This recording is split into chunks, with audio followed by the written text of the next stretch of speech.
Praise the lord. దేవునికి స్తోత్రం కలుగును గాక, దేవునికి మహిమ కలుగును గాక. నా ప్రియ సహోదరి సహోదరుడా, ఈరోజు ఓ సంతోషకరమైనటువంటి రోజు.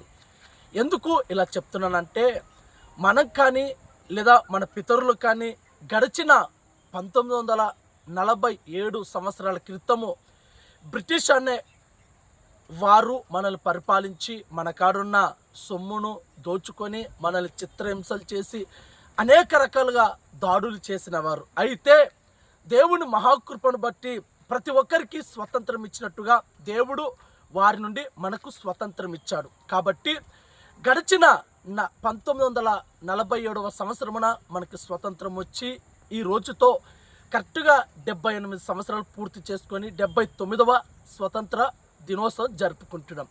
అయితే నా ప్రియ సహోదరి సహోదరుడా, ఏ విధమైతే బ్రిటిష్ అనే వారు మనల్ని పరిపాలించి మన దగ్గర ఉన్నటువంటి సొమ్మును అన్నిటిని దోచుకొని మనల్ని ఏ విధంగా చిత్రహింసలు చేశారో, క్రైస్తవులు అనబడినటువంటి మనల్ని లేదా సామాన్యమైనటువంటి ప్రజలను ఎప్పుడు కూడా దుష్టుడు ప్రతి దాడులు చేస్తుంటాడు.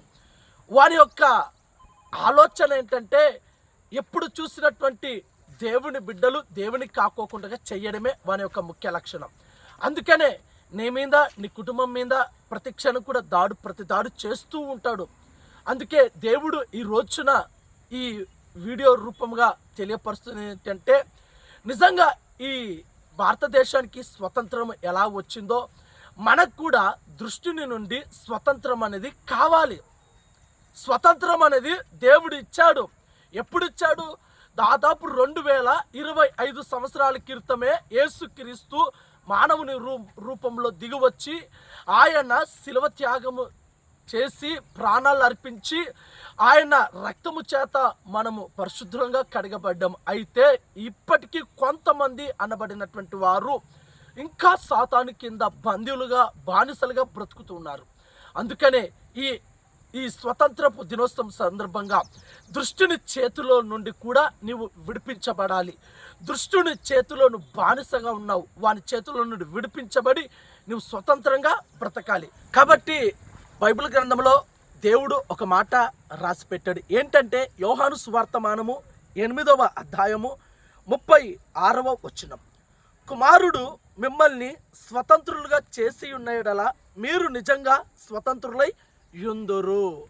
నిజమైన నా ప్రియ సహోదరి సహోదరుడా, కుమారుడైనటువంటి యేసుక్రీస్తు ద్వారా, ఆయన బలియాగము ద్వారా, ఆయన మరణము ద్వారా, ఆయన శిలువ త్యాగం ద్వారా ఈరోజు నీకు నాకు మనకందరికీ కూడా నిజమైనటువంటి స్వతంత్రం అనేది వచ్చింది. అయితే ఈ స్వతంత్రాన్ని మనం ఏం చేస్తున్నామంటే, కొన్నిసార్లు మరలా లోకంలో కలిసిపోతున్నాం, లోకంలో కలిసి తిరుగుతున్నాం, లోక వ్యసనంలోకి వెళ్ళిపోతున్నాం.